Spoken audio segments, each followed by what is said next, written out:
చెప్పండి. ఇప్పుడు ప్రెసెంట్ కేటీఆర్ కి మొన్నటి వరకు ఆయన లొట్టపీస్ కేసు అని చెప్పినా, లేకపోతే రాజకీయ కక్షపూరితంగా పెట్టిన కేసు అని చెప్పినా, ఇప్పుడైతే ఇటు గవర్నర్ దగ్గర నుండి గ్రీన్ సిగ్నల్ రావడంతో ఆయన విచారణకు హాజరవ్వాలి, ఖచ్చితంగా ఆయనపై అరెస్ట్ అయ్యే అవకాశాలు కూడా కనిపిస్తున్నాయి. కనుక అసలు మీరేమంటారు ఈ కేసుకు సంబంధించి? అసలు ఈ కేసుకు సంబంధించిన అప్డేట్స్ ఏంటి?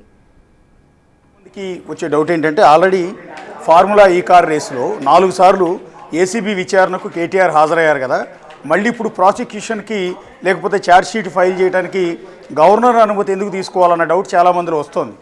ఆల్రెడీ విచారణకు అటెండ్ అయిన కేసులో మళ్ళీ కొత్తగా గవర్నర్ అనుమతి ఎందుకు తీసుకోవాలి అంటే, ఇక్కడ దానికి సంబంధించిన ఇన్ఫర్మేషన్ మొత్తం గ్యాదర్ చేసే ప్రయత్నంలో ఇక్కడ కేటీఆర్ సాధారణ వ్యక్తి కాదు, మాజీ ప్రజాప్రతినిధి కూడా కాదు, ప్రజెంటు సిరిసిల్ల ఎమ్మెల్యే, రన్నింగ్ అసెంబ్లీలో ఉన్న ఒక ప్రజాప్రతినిధి. కాబట్టి ఆయన్ని అరెస్ట్ చేయాలన్నా, ప్రాసిక్యూట్ చేయాలన్నా, అంటే అభియోగాలు నమోదు చేయాలన్నా దానికి గవర్నర్ అనుమతి తప్పనిసరిగా ఉంది. అది రాజ్యాంగంలో ఉన్న ప్రొసీజర్ ప్రకారం ఏసీబీ దీన్ని ఫాలో అవుతోంది. ముఖ్యంగా prevention of corruption act PC యాక్ట్లోని సెక్షన్ 174 అండ్ క్రిమినల్ ప్రొసీజర్ కోడ్లోని సెక్షన్ 197 నిబంధనల ప్రకారం ప్రజాప్రతినిధులు, వాళ్ళు ఎంపీలు కావచ్చు, ఎమ్మెల్యేలు కావచ్చు, ఉన్నతాధికారులు కావచ్చు, ఐఏఎస్లు, ఐపీఎస్లు, ఇతర అధికారులు కావచ్చు, విధి నిర్వహణలో వారు చేసిన పనులకు సంబంధించి దర్యాప్తు లేదా ప్రాసిక్యూషన్ అంటే అభియోగాల నమోదు ప్రారంభించాలి అంటే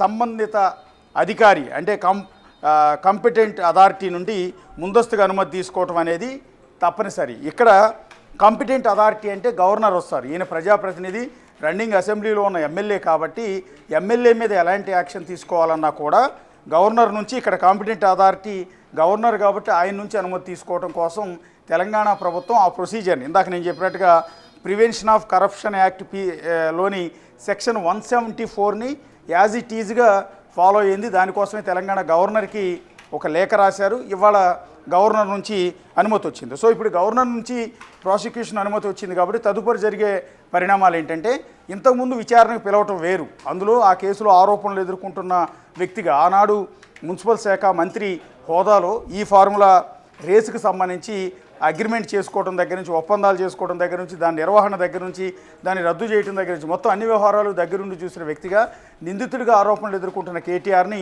ఆ రోజు ఏసీబీ కొంత ఇన్ఫర్మేషన్ సేకరించేందుకు, ఇందులో మీ పాత్ర ఉందా లేదా, స్కామ్ ఎలా జరిగింది ఏంటి అనేది 4 సార్లు విచారణకు పిలిపించుండవచ్చు. అది కామన్ ప్రొసీజర్. ఇప్పుడు యాక్షన్ తీసుకోవాలి అంటే అభియోగాలు నమోదు చేయాలి అంటే దర్యాప్తులో ఇతను అవినీతికి పాల్పడ్డాడు, ఇతను నిందితుడు, ఇతని వల్లే రాష్ట్ర ప్రభుత్వానికి ఆదాయానికి గండిపడింది, లేకపోతే రాష్ట్ర ఖజానా నుంచి ఇన్ని కోట్ల రూపాయలు దోచుకున్నారు అనేది అభియోగాల నమోదు పక్కాగా చేయాలి అంటే దానికి గవర్నర్ అనుమతి తీసుకోవాలి. కాబట్టి ఇక్కడ ఏసీబీ యాంటీ కరప్షన్ బ్యూరో ఈ విధంగా గవర్నర్ నుంచి ఈ అనుమతి తీసుకున్నారు. సో నెక్స్ట్ ప్రొసీజర్లో మరోసారి ఆయన ప్రశ్నించొస్తారు. అది 1 సారి కావచ్చు, 2 సార్లు కావచ్చు, 3 సార్లు కావచ్చు, మరోసారి ఆయన విచారిస్తారు. ఆ తర్వాత ఛార్జ్ షీట్ ఫైల్ చేస్తారు. ఫైల్ చేసిన తర్వాత కోర్టు అనుమతి ఏం తీసుకుంటుంది, కోర్టులో విచారణ ఏం సాగుతుంది అనేది చూడాల్సి ఉంటుంది. ఇక్కడ పర్టికులర్గా ఫార్ములా ఈ కార్ రేసుకు సంబంధించి ఎంటైర్ 54 కోట్ల 88 లక్షల రూపాయలు అవినీతి జరిగింది అనేది ఇప్పటికే ఏసీబీ తేల్చింది.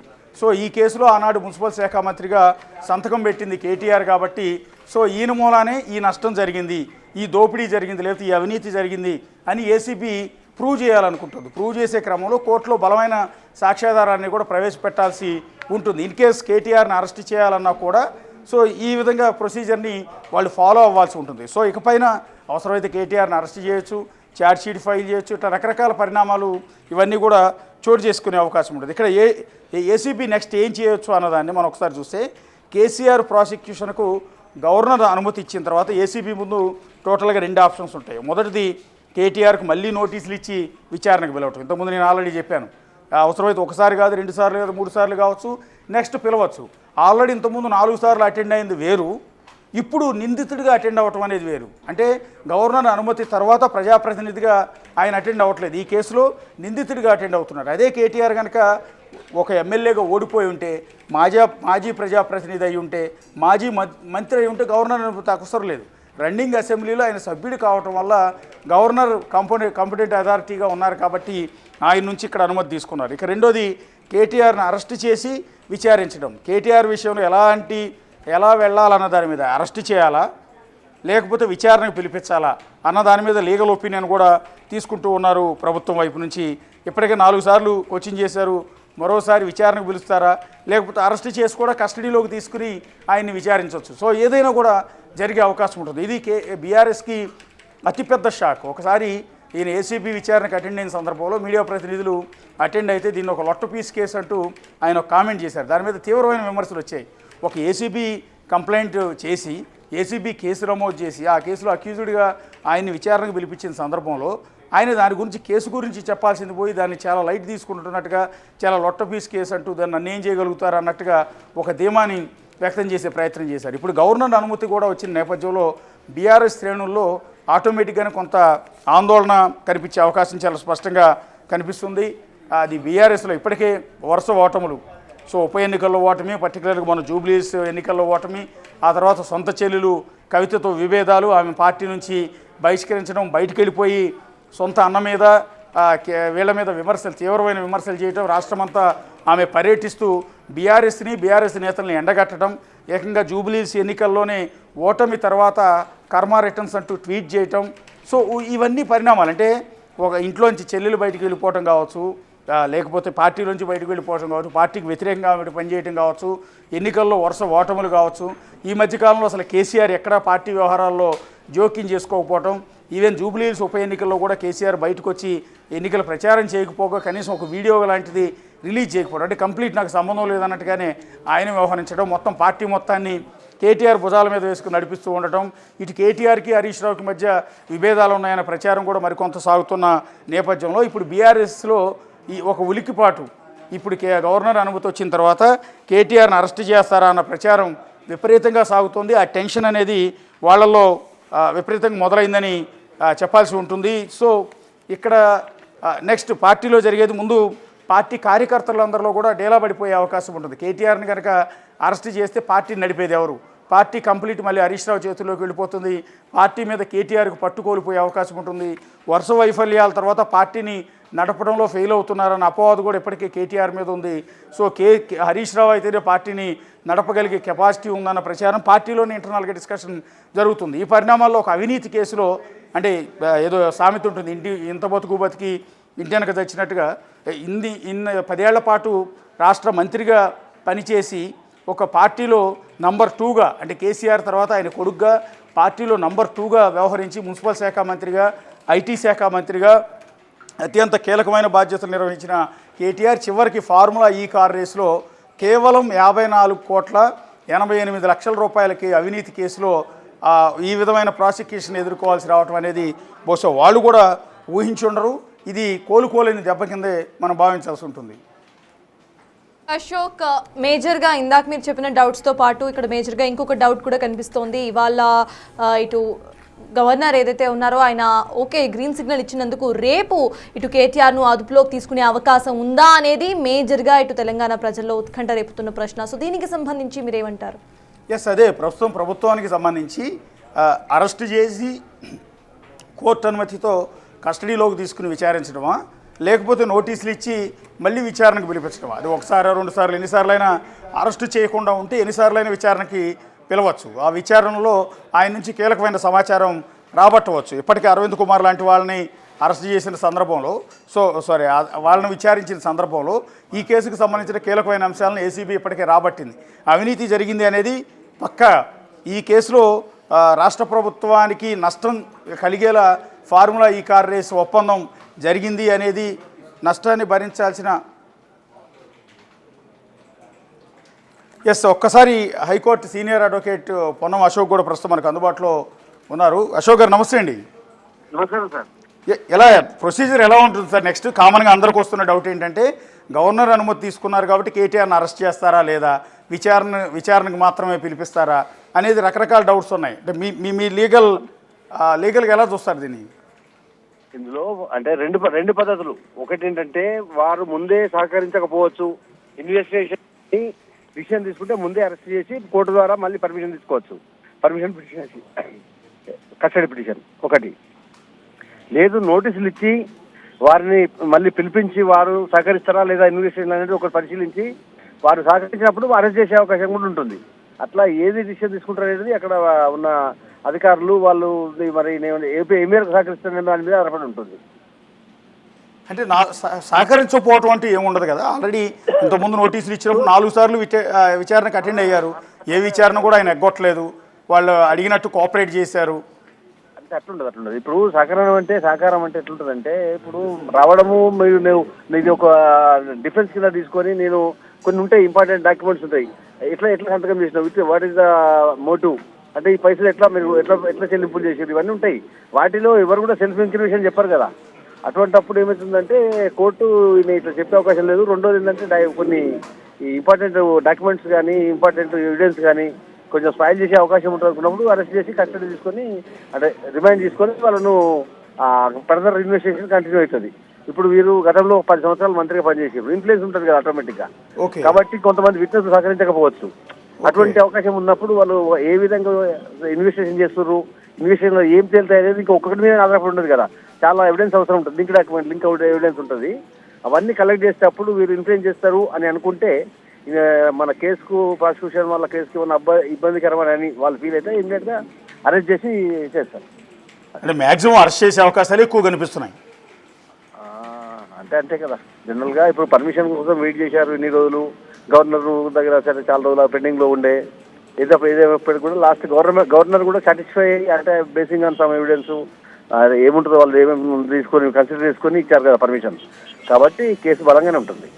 అంటే ఇంతకుముందు ఇట్లా గవర్నర్ అనుమతి తీసుకుని ఎవరైనా ఎమ్మెల్యేలని మంత్రులు హోదాలో ఉన్న వాళ్ళని అరెస్ట్ చేసిన సందర్భాలు ఉన్నాయండి. పబ్లిక్ సర్వెంట్కు ఒక ప్రొటెక్షన్ ఉంటుంది. అంటే ఈయన ఎంప్లాయీ యాజ్ ఎ మినిస్టర్గా is also doing the same work public servant లెక్క. కాబట్టి ఏసీబీ కేసు చేసినప్పుడు ఏంటంటే కొన్ని జడ్జ్మెంట్స్ ఉన్నాయి. అందులో వాళ్ళ అంటే ఉన్న పై అధికారి జనరల్గా ఎంప్లాయీ అయితేనేమో వాళ్ళ ఐఏఎస్ ఆఫీసర్ ఉంటాడు, వాళ్ళ పర్మిషన్ తీసుకోవాల్సి ఉంటుంది. అట్లనే ఇది కూడా మన ఈ పబ్లిక్ సర్వెంట్ మినిస్టర్ కాబట్టి గవర్నర్ పర్మిషన్ తీసుకున్నారు ప్రాసిక్యూషన్కు. అట్లా అంటే ఇక్కడ కామన్ ఒక చిన్న లింక్ సార్, సంబంధం లేనిది.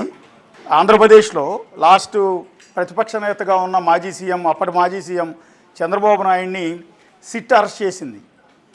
ఒక స్కామ్లో ఆయన్ని అరెస్ట్ చేశారు. మరి ఆ రోజు అరెస్ట్ చేసే ముందు గవర్నర్ అనుమతి పెద్దగా తీసుకోలేదు కదా. కానీ దాని మీదనే కదా వారికి ఎక్కువ ఆర్గ్యుమెంట్ చేసిందంటే అదే కదా. ఓకే, ఆర్గ్యుమెంట్ అంటే దాని ఆర్గ్యుమెంట్ జరిగింది. మెయిన్ వాళ్ళ పాయింట్ ఏంటంటే వాళ్ళు without obtaining the permission from the governor for prosecution అనుమతి లేదు కాబట్టి అనే దాని మీదనే వాళ్ళ కేసు ఈ రోజు ఆయనకు బెయిల్ రావడం కానీ వీక్ అవ్వడం కానీ జరిగింది కదా. ఓకే, ప్రొసీజర్ ఫాలో అవ్వలేదు. అంటే 2 రకాలు ఉన్నాయి కేసులలో. సుప్రీంకోర్టు ఏం చెప్పింది, కొన్ని కేసులలో ఈవెన్ అవసరం కూడా లేకపోవచ్చు, కానీ దాన్ని పర్టికులర్లీ ఆ పరిస్థితులను బట్టి ఆ కేసు యొక్క దాన్ని బట్టి ఉంటుంది అది. Okay, thank you sir, thank you. అది లీగల్ ఒపీనియన్ కూడా తీసుకుంటే మ్యాక్సిమం కేటీఆర్ అరెస్ట్ వైపే ఏసీబీ మొగ్గు చూపే అవకాశం ఉంటుంది అనేది చెప్తున్నమాట. ఎందుకంటే ఆల్రెడీ ఆయన 2 సార్లు ఏసీబీ విచారణకు పిలిపించింది. ఆ విచారణలో కూడా పెద్దగా సమాచారం ఇవ్వలేదు, నాకేం సంబంధం లేదని, లేకపోతే నేనేమి చేయలేదని, అవినీతి ఎక్కడ జరగలేదంటూ ఆయన తిప్పికొట్టే ప్రయత్నం చేశారు. ఆ కేసుని చాలా లైట్ తీసుకున్నారు, లొట్టపీస్ కేసు అన్నారు తప్ప విచారణలో ఏసీబీకి పెద్దగా సహకరించినట్టుగా లేదు. కాబట్టి ఈయన విచారణకు సహకరించట్లేదు. రెండోది, మంత్రిగా 10 ఏళ్ల పాటు పనిచేస్తున్నారు. వాళ్ళ నాన్న స్వయంగా తెలంగాణ రాష్ట్రానికి 2 సార్లు సీఎంగా పనిచేస్తున్నారు. సో ఆయన ఇన్ఫ్లుయెన్స్ చాలా ఎక్కువగా ఉంటుంది. ప్రస్తుతం విచారణ చేస్తున్న అధికారుల పైన కూడా కేటీఆర్ ఇన్ఫ్లుయెన్స్ చాలా ఎక్కువగా ఉంటుంది, బీఆర్ఎస్ ఇన్ఫ్లుయెన్స్ కూడా ఎక్కువ ఉంటుంది, సాక్షులను ప్రభావితం చేసే అవకాశం కూడా ఉంటుంది. కాబట్టి ఈయన్ని బయటే ఉంచితే అలాగే సాక్షులను బెదిరిస్తారు, ప్రభావితం చేసే అవకాశం ఉంటుంది, అధికారులను ఇన్ఫ్లుయెన్స్ చేసే అవకాశం ఉంటుంది. కాబట్టి ఖచ్చితంగా అరెస్ట్ చేస్తేనే కేసులో ముందుకెళ్ళగలుగుతాం, కేసులో అసలు విషయాలు బయటకు రాగట్టగలుగుతాం, కేసులో జరిగిన అవినీతిని బయట పెట్టగలుగుతామని ఏసీబీ అరెస్ట్కే మొగ్గు చూపే అవకాశం ఉంటుంది అనేది ఇప్పటివరకు లీగల్ ఒపీనియన్ మనకి చాలా స్పష్టంగా చెప్తోంది. ఆంధ్రప్రదేశ్లో చంద్రబాబు నాయుడుని కూడా అప్పుడు ఒక కేసులో అరెస్ట్ చేసిన సందర్భంలో ఈ విధంగా గవర్నర్ నుంచి అనుమతి తీసుకోకపోవటం వల్లే అనుమతి తీసుకోకుండా అరెస్ట్ చేశారనే కారణంతో ఆ కాస్తోనే వాళ్ళు సుప్రీంకోర్టుకు వెళ్ళి బెయిల్ తెచ్చుకోగలిగారు. ఆ రోజు గవర్నర్ అనుమతి తీసుకుని ఉంటే ఈక్వేషన్స్ అనేవి వేరుగా ఉంటాయి. సో ఇక్కడ చంద్రబాబు కేసు కావచ్చు, ఇప్పుడు కేటీఆర్ కేసు కావచ్చు. సో అక్కడ చంద్రబాబు కేసులో జరిగిన తప్పుల్ని ఇక్కడ తెలంగాణ ప్రభుత్వం కేటీఆర్ కేసు విషయంలో చేసే ప్రయత్నం చేయలేదు. అందుకనే పక్కా ప్రొసీజర్, ఇందాక నేను చెప్పినట్టుగా అవినీతి నిరోధక చట్టం prevention of corruption act section 174 and criminal procedure code CrPC section 197 నిబంధనల ప్రకారం ఇప్పుడు గవర్నర్ అనుమతి తీసుకున్నారు. ఇక్కడ కాంపిటెంట్ అథారిటీగా గవర్నర్ ఆయన అసెంబ్లీలో ఒక ఎమ్మెల్యే కాబట్టి ప్రజాప్రతినిధి కాబట్టి ప్రజాప్రతినిధులందరికీ కూడా కాంపిటెంట్ అథారిటీ గవర్నర్ ఉంటారు కాబట్టి గవర్నర్ నుంచి అనుమతి తీసుకున్నారు. సో ఏదైనా జరగచ్చు. సో రేపు ఎల్లుండిలోపు చాలా కీలకమైన నిర్ణయాలు తీసుకునే అవకాశం ఉంటుంది. చాలా సంచలనమైన ఇష్యూసే రైజ్ అయ్యే అవకాశం అయితే చాలా స్పష్టంగా కనిపిస్తుంది. అశోక్, ఒకసారి మనం గతంలో ఒకసారి చూసుకుంటే అప్పుడు కూడా సేమ్ ఇలానే థర్స్డే రోజునే ఈ మొత్తం మ్యాటర్ కూడా రావటం, ఆ తర్వాత ఆయన ఇటు కేటీఆర్ కోర్టును ఆశ్రయించడం మనం చూసాము, ఏసీబీ ఎఫ్ఐఆర్ను కొట్టివేయాలంటూ. బట్ ఆయనకు అరెస్ట్ నుండి మినహాయింపు ఇచ్చింది కోర్టు. ఈసారి కూడా కేటీఆర్ సేమ్ అదే ఫార్మాట్లో వెళ్ళే అవకాశం ఉందనుకోవాలి, అండ్ కోర్టు ఇలాంటి ఆదేశాలు ఇచ్చే అవకాశం ఉందనుకోవాలి. అంటే ఇది ఈ కేసులో పర్టికులర్ గవర్నర్ నుంచి అనుమతి వచ్చిన తర్వాత నన్ను విచారణకు పిలవద్దని లేకపోతే నన్ను అరెస్ట్ చేయవద్దని కోర్టుకు వెళ్ళే అవకాశం లేదని చెప్తూ ఉన్నారు. సో ఇందాక లీగల్ ఒపీనియన్ కూడా మనం ఒకసారి తీసుకోవచ్చు. సో టెక్నికల్గా గవర్నర్ నుంచి అనుమతి వచ్చిన తర్వాత కోర్టు యాంటిసిపేటరీ బెయిల్ ఇచ్చే అవకాశాలు చాలా తక్కువ ఉంటాయి అంటున్నారు. అంటే విచారణకి సహజంగా నిందితులు కోర్టుకు వెళ్ళేది ఎందుకు అంటే ఒకటి యాంటిసిపేటరీ బెయిల్ ఇమ్మని, అరెస్ట్ చేస్తారన్న ముందస్తు సమాచారం ఉన్నప్పుడు, భయం ఉన్నప్పుడు యాంటిసిపేటరీ బెయిల్ కోసం అప్లై చేసుకుంటారు. లేదా కొన్ని సందర్భాల్లో ఆల్రెడీ నేను విచారణకు అటెండ్ అయి ఉన్నాను కాబట్టి కొత్తగా మళ్ళీ విచారణకు వెళ్ళడానికి వీల్లేదనో, ప్రాసిక్యూషన్కి అనుమతి ఇవ్వద్దు అంటూ మళ్ళీ కోర్టుకు వెళ్ళే అవకాశాలు ఉంటాయి. సో ఇలా కేటీఆర్ వెళ్ళటానికి ఈసారి అవకాశం లేదు అని. ఎందుకంటే గవర్నర్ నుంచి, కాంపిటెంట్ అథారిటీ నుంచి తెలంగాణ గవర్నమెంట్ కావచ్చు, ఏసీబీ కావచ్చు ముందస్తుగానే గవర్నర్కి సమాచారం ఇచ్చి గవర్నర్ నుంచి అనుమతి కూడా తెచ్చుకున్నారు. కాబట్టి వన్స్ గవర్నర్ అనేది సుపీరియర్, రాజ్యాంగంలో రాష్ట్రానికి గవర్నర్, దేశానికి రాష్ట్రపతి సుపీరియర్. సో సుపీరియర్ తీసుకున్న నిర్ణయాన్ని కోర్టులు ప్రశ్నించే అవకాశాలు ఉండకపోవచ్చు. బహుశా ఈ కేసులో కోర్టుకు వెళ్ళే అవకాశాలు కూడా లేనట్టుగానే చెప్తున్నారు. అందువల్ల కేటీఆర్ కోర్టుకు వెళ్ళే అవకాశాలు లేనట్టుగానే మనం ఇక్కడ చూడాల్సి ఉంటుంది. రెండోది, ఇప్పుడు దర్యాప్తు ఏంటంటే ఏదైనా ఒక కేసులో ఆరోపణలు వచ్చినప్పుడు నమోదు చేసి సాక్ష్యాలు సేకరించడం, అనుమానితులను నిందితులను ప్రశ్నించడం దర్యాప్తు దశ. ప్రస్తుతం ఈ ఫార్ములా కార్ రేసులో దర్యాప్తు దశలోకి వచ్చింది. కేటీఆర్ను ఏసీబీ ప్రశ్నించిన సందర్భాల్లో ఈ దర్యాప్తులో ఒక భాగం మాత్రమే. ఇంతకుముందు 2 సార్లు ఆయన అటెండ్ అయిన సందర్భంలో కూడా ఆయన ప్రశ్నించింది దర్యాప్తులో భాగం. చట్ట నిబంధనల ప్రకారం దర్యాప్తు సంస్థ అంటే ఏసీబీ ఒక ఉన్నత ప్రజాప్రతినిధిపై దర్యాప్తు ప్రారంభించడానికి కొన్నిసార్లు ముందస్తు అనుమతి తీసుకుంటారు. ఫార్ములా ఈ కార్ రేసులో దర్యాప్తు ప్రారంభించడానికి గవర్నర్ అనుమతి ఇచ్చారు కాబట్టి ఆయన నెక్స్ట్ లెవెల్లో న్యాయస్థానాన్ని అప్రోచ్ అవ్వడానికి అవకాశం లేదని కూడా చెప్తూ ఉన్నారు. Ashok, at the same time government action తీసుకోవడానికి గవర్నర్ నుండి ఒక గ్రీన్ సిగ్నల్ రావడానికి ఇప్పటి వరకు రేవంత్ రెడ్డి సర్కార్ వెయిట్ చేసింది. ఇప్పుడు గవర్నర్ గ్రీన్ సిగ్నల్ ఇచ్చారు కాబట్టి ఇక్కడ కేవలం ఛార్జ్ షీట్ను దాఖలు చేసే అవకాశం కనిపిస్తుంది అనుకోవాలా, లేకపోతే ఈ రోజే ఏదైతే యాక్షన్ ఉంటుందో యాక్షన్ గవర్నమెంట్ తీసుకునే అవకాశం ఉందనుకోవాలా? మనకున్న సమాచారం ప్రకారం అయితే ఆల్రెడీ గవర్నర్ దగ్గర చాలా రోజుల నుంచి ఇది పెండింగ్లో ఉండిపోయింది. ప్రాసిక్యూషన్కి అనుమతి ఇవ్వని చాలా రోజుల క్రితమే ఏసీబీ తెలంగాణ ప్రభుత్వం గవర్నర్కి లేఖ రాసింది. దాని మీద రిప్లై రాలేదు.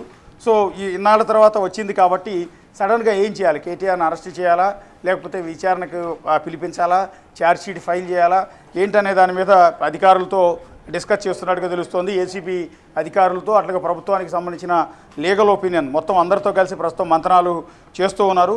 సో దాని తర్వాత ఒక డెసిషన్ అయితే తీసుకుంటారు, విచారణకు పిలవటమా అరెస్ట్ చేయటమా. ఏదేమైనా కూడా చాలా ఫాస్ట్గా జరిగే అవకాశం అయితే స్పష్టంగా కనిపిస్తోంది. Ashok, finally quid pro and ప్రభుత్వ ఖజానా గండి ఆరోపణలు కూడా ఆయన మీద ఉన్నాయి కాబట్టి ఇటు మనీ లాండరింగ్ ఆరోపణలు కూడా వచ్చే అవకాశం కనిపిస్తోంది. సో ఈడీ ఎటువంటి యాక్షన్స్ తీసుకుంటుంది అనుకోవాలి?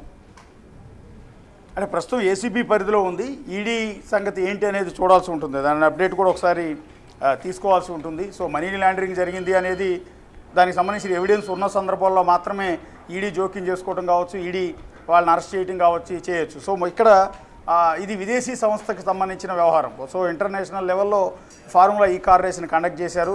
ఆర్గనైజ్ చేసిన సంస్థలు కూడా ఇంటర్నేషనల్ సంస్థలు. సో మనీ లాండరింగ్కి ఆస్కారం కూడా చాలా ఎక్కువగా ఉంది. అయితే ఫస్ట్ లెవెల్లో ఏసీబీ ఏం చేస్తుంది అనేది ఫస్ట్ ఆఫ్ ఆల్ మనం చూడవచ్చు. నెక్స్ట్ లెవెల్లో అది ఈడీ తర్వాత జోక్యం చేసుకోవడం కూడా ఆశ్చర్యపోరక్కర్లేదు. అట్ ద సేమ్ టైమ్ ఇటు అశోక్ మనం చూసుకుంటే A1గా కేటీఆర్ను చూపించే అవకాశం మనకు కనిపిస్తుంది. ఇన్ఫ్యాక్ట్ A1గా కేటీఆర్ ఉన్నారని ముందు నుండి ఇటు ఏసీబీ ఆరోపిస్తూ వస్తోంది. సో దీనికి సంబంధించి ఇటు బీఆర్ఎస్ పొలిటికల్ వర్గాల నుండి అంటే పొలిటికల్ స్టేట్మెంట్స్ ఎలా పాస్ అయ్యే అవకాశం ఉందనుకోవాలి? ఎస్, ఆటోమేటిక్గా మరి కాసేపటి నుంచి బీఆర్ఎస్ వర్గాలన్నీ కూడా ఎదురుదాడి ప్రారంభిస్తాయి. సో ఒకప్పుడు లొట్టబీస్ కేసు అన్న వాళ్ళే ఇవాళ నుంచి రేవంత్ రెడ్డి పైన ఎదురుదాడి చేసే అవకాశం ఉంటుంది. సో కావాలనే ఒక రివెంజ్ పాలిటిక్స్లో భాగంగా, కక్ష సాధింపు చర్యల్లో భాగంగానే రేవంత్ రెడ్డి కేటీఆర్ని వేధిస్తున్నారు, బీఆర్ఎస్ పార్టీని ఇబ్బంది పెట్టే ప్రయత్నాలు చేస్తున్నారని పొలిటికల్ కామెంట్స్ మరి కాసేపట్లోనే బీఆర్ఎస్ నేతలంతా కూడా చేసే అవకాశం ఉంటుంది. బీఆర్ఎస్ సోషల్ మీడియా వింగ్లో కావచ్చు, బీఆర్ఎస్ అనుబంధ యూట్యూబ్ ఛానల్స్లో కూడా రేవంత్ రెడ్డి పైన, ఏసీబీ పైన తీవ్రమైన ఆరోపణలు చేసే అవకాశం కూడా చాలా క్లియర్గా కనిపిస్తుంది. ఒకవేళ కేటీఆర్ని అరెస్ట్ చేసే పరిస్థితులు ఉన్న నేపథ్యంలో అరెస్ట్ చేయడానికి కనుక వస్తే పెద్ద ఎత్తున ఆందోళనలు కూడా వాళ్ళు పిలుపునిచ్చే ఆస్కారం ఉంటుంది. అంటే తమ బల నిరూపణ చేసుకునే ప్రయత్నం, కేటీఆర్కి సంబంధం లేకపోయినా కూడా ఉద్దేశపూర్వకంగా కాంగ్రెస్ ప్రభుత్వం వేధిస్తుందన్న సైని తెలంగాణ ప్రజలందరికీ కూడా తీసుకెళ్లే ప్రయత్నం కూడా బీఆర్ఎస్ చేసే అవకాశం ఉంటుంది. సో దానికి సంబంధించి వాళ్ళు కూడా ఇంటర్నల్గా కేటీఆర్ కూడా ఇప్పటికే ముఖ్యమైన అందుబాటులో ఉన్న నేతలందరితో ఫోన్లో సంప్రదింపులు చేస్తున్నట్టుగా తెలుస్తోంది. వాట్ నెక్స్ట్ ఏం చేయాలన్న దాని మీద బీఆర్ఎస్ లీగల్ టీంతో కూడా వాళ్ళు చర్చలు చేస్తున్నట్టుగా కూడా తెలుస్తుంది. సో చూద్దాం, వెయిట్ అండ్ ప్రస్తుతానికి ఇప్పుడే కాబట్టి లేటెస్ట్ డెవలప్మెంట్ వచ్చింది. సో వాట్ నెక్స్ట్ అనేది. Ashok, this one final question. ఇక్కడ క్విట్ ప్రో ఆరోపణలు ఉన్నాయంటే ఎలక్టోరల్ బాండ్స్ రూపంలో వీళ్ళు డబ్బులు సేకరించినట్టుగా అర్థమవుతోంది. కాబట్టి బీఆర్ఎస్కి యాజ్ అ పార్టీ ఎటువంటి నెగిటివ్ ఫ్యాక్టర్స్ ఈ కేసు అట్రాక్ట్ చేసే అవకాశం ఉందనుకోవాలి? ఆధారాలు ఉండబట్టే ఇప్పుడు ఏదైతే ఎలక్టోరల్ బాండ్స్ రూపంలో వాళ్ళు నిధులు బీఆర్ఎస్ పార్టీకి తీసుకున్నారు, తద్వారా క్విట్ ప్రోకో జరిగింది. తద్వారానే ఈ ఫార్ములా కెరీర్ రేస్కి సంబంధించిన ఆర్గనైజేషన్ అంతా కూడా ఏదైతే నెక్స్ట్ జన్కి అప్పచెప్పడం కావచ్చు, ఇదంతా జరిగిందనేది మొదటి నుంచి చెప్తున్నదే. సో ఇదంతా లేటెస్ట్ అప్డేట్ ఏమి కాదు. స్కామ్ ఎలా జరిగింది ఏంటి అనేది తెలంగాణ ప్రజలకు మొత్తానికి కూడా అర్థమైంది. అందులో ఫైనల్గా 54 కోట్ల రూపాయల అవినీతి జరిగిందని ఇప్పటికే తేల్చారు. సో ఈ తేల్చిన దానికి సంబంధించిన అన్ని ఆధారాలని వాళ్ళు ఏసీబీ కావచ్చు, ప్రభుత్వం కావచ్చు, గవర్నర్కి సబ్మిట్ చేసింది. పక్కాగా కేటీఆర్ పాత్ర ఇందులో క్లియర్గా ఉంది. ఆ రోజు మున్సిపల్ శాఖ మంత్రిగా సంతకం చేసింది ఆయనే కాబట్టి, ఆర్గనైజ్ చేసింది ఆయనే కాబట్టి, ఆయనకు సంబంధించిన పాత్రకు సంబంధించి కీలకమైన ఆధారాలు ఉన్నాయి. ఇవన్నీ ప్రొడ్యూస్ చేసిన తర్వాతే, అంటే క్విట్ ప్రోకో జరిగిందన్న సమాచారాన్ని గవర్నర్కి ఇచ్చిన తర్వాతే గవర్నర్ ప్రాసిక్యూషన్కి ఇవాళ అనుమతి ఇవ్వడం జరిగింది. Yes, thank you Ashok. మొత్తానికి తెలంగాణలో సంచలనం రేపిన ఫార్ములా ఈ రేస్ కేసు దర్యాప్తు ఇప్పుడు దాదాపుగా క్లైమాక్స్ కి చేరుకుందని చెప్పాలి. ఈ కేసు ఒక లొట్టో పీస్ కేసు అంటూ, లేకపోతే రాజకీయ కక్షతో మాత్రమే ఈ కేసు తన మీద వేశారు అంటూ కూడా అంటున్న కేటీఆర్ కు ఒక బిగ్ షాక్ తగిలిందని చెప్పాలి. కేటీఆర్ విచారణకు గవర్నర్ ఇప్పుడు గ్రీన్ సిగ్నల్ ను ఇచ్చారు. కేటీఆర్ పై విచారణకు గవర్నర్ అనుమతి కోరుతూ ప్రభుత్వం అనేక సార్లు ప్రస్తావించింది, మాట లేఖను సైతం రాసింది. దానికి ఇప్పుడు గ్రీన్ సిగ్నల్ ఇస్తూ గవర్నర్ జిష్ణుదేవ్ వర్మ ఆఫీస్ నుంచి ప్రభుత్వానికి సమాచారం వెళ్ళింది. దీనికి ముందు ఒకసారి మనం చూసుకుంటే ఫార్ములా కేసులో ఏసీబీ ఎఫ్ఐఆర్ ను కొట్టేయాలంటూ హైకోర్టును ఆశ్రయించారు కేటీఆర్. డిసెంబర్లో ఈ కేసు అయితే నమోదైంది. గతంలో కూడా సేమ్ థర్స్డే ఇటు కేటీఆర్ కు సంబంధించి కేసు రావటం, కేటీఆర్ మీద ఆరోపణలు బహిర్గతం అవ్వటం మనం చూసాము. అయితే అనంతరం కూడా ఆయన కోర్టును ఆశ్రయించారు, హైకోర్టును ఆశ్రయించారు. ఆయన ఈ కేసును కొట్టివేయాలి అంటూ. ఆయనకు అక్కడ కూడా ఊరట లభించలేదు. జస్ట్ అరెస్ట్ చేయకుండా మధ్యంతర ఆదేశాలు మాత్రమే ఇచ్చింది కోర్టు. దీంతో హైకోర్టు తీర్పుని సుప్రీంకోర్టులో అపీల్ చేశారు. ఏసీబీ ఎఫ్ఐఆర్ కొట్టివేయాలంటూ సుప్రీంకోర్టులో సైతం పిటిషన్ను దాఖలు చేశారు కేటీఆర్. ఆ పిటిషన్ను తోసిపుచ్చింది సుప్రీం ధర్మాసనం. సో ఈ కేసు యథాతథంగా అలానే కొనసాగుతూ వస్తోంది. గవర్నర్ గ్రీన్ సిగ్నల్ కోసం వెయిట్ చేసిన ప్రభుత్వం అండ్ ఏసీబీ అధికారులకు గ్రీన్ సిగ్నల్ రావడంతో ఇవాళ కేటీఆర్ కు ఎటువంటి విచారణకు హాజరవ్వాల్సిన పరిస్థితి ఉంటుంది. ఛార్జ్ షీట్ ను దాఖలు చేస్తారా, లేకపోతే డైరెక్ట్ గా అరెస్ట్ చేస్తారా అనే కోణంలో ప్రెజెంట్ ఉత్కంఠ రేపుతున్న క్వశ్చన్స్ ఇవి. తెలంగాణలో గత ఏడాది డిసెంబర్ నెలలో ఫార్ములా ఈ కార్ రేస్ కేసులో కేటీఆర్ మీద ఏసీబీ కేసు నమోదు చేసింది. అది మనందరికీ గుర్తు. ఫార్ములా ఈ కార్ రేస్ కోసం రూల్స్ కు విరుద్ధంగా విదేశీ కంపెనీకి డబ్బులు చెల్లించారని మున్సిపల్ శాఖ కార్యదర్శి ఫిర్యాదుతో ఈ కేసు నమోదైంది. దీని వలన ప్రభుత్వానికి 54.88 కోట్ల రూపాయల నష్టం కలిగిందని తన ఫిర్యాదులో పేర్కొన్నారు.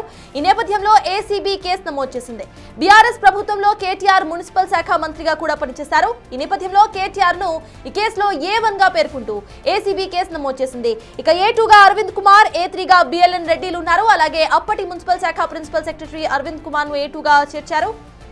ఇక ఫార్ములా ఈ కార్ రేస్ నిర్వహణ కోసం యూకేకు చెందిన formula E operations X next gen private limited Telangana municipal శాఖ 2022 అక్టోబర్ 25న ఈ ఒప్పందం చేసుకున్నాయి. ఈ ఒప్పందం ప్రకారం కార్ రేస్ నిర్వహణకు అయ్యే పూర్తి ఖర్చును స్పాన్సర్స్ గా ఎవరైతే ఉన్నారో, అంటే X next gen private limited భరించాల్సి ఉంటుంది. అలాగే కార్ రేస్ నిర్వహణకు వీలుగా తెలంగాణ పురపాలక శాఖ ఒక ట్రాక్ ను సైతం ఏర్పాటు చేయాలి. అందులో భాగంగానే 2023 ఫిబ్రవరి 11న జరిగిన రేస్ కోసం తెలంగాణ పురపాలక శాఖ తరపున హెచ్ఎండిఏ మొత్తంగా 12 కోట్లను ఖర్చు చేసింది. రేస్ నిర్వహణ ఖర్చును స్పాన్సర్గా ఉన్న ఎక్స్ నెక్స్ట్ జెన్ భరించింది. అయితే ఆ తర్వాతి కాలంలో ఫార్ములా ఈ ఆపరేషన్ సంస్థకు స్పాన్సర్ అయిన X next gen private limited కు మధ్య కొన్ని విభేదాలు తలెత్తాయి. దీంతో ఈ ఒప్పందం నుంచి ఎక్స్ నెక్స్ట్ జెన్ తప్పుకుంది. దీంతో ఈ రేస్ కు ప్రమోటర్గా హోస్ట్ సిటీగా హెచ్ఎండిఏనే వ్యవహరించాలని ప్రతిపాదించేసింది అప్పటి గవర్నమెంట్. దీనికి అప్పటి మున్సిపల్ శాఖ మంత్రి కేటీఆర్ సైతం ఆమోదముద్ర వేశారు. ఇక చార్జెస్ పన్నుల కింద 110 కోట్లతో పాటుగా రేస్ నిర్వహించాలంటే అవసరమయ్యే అని పన్నులు కూడా వాటన్నిటినీ కూడా ఒకసారి లెక్కేసుకుంటే 50 కోట్ల వరకు మంజూరు చేసినట్టుగా అర్థమవుతోంది.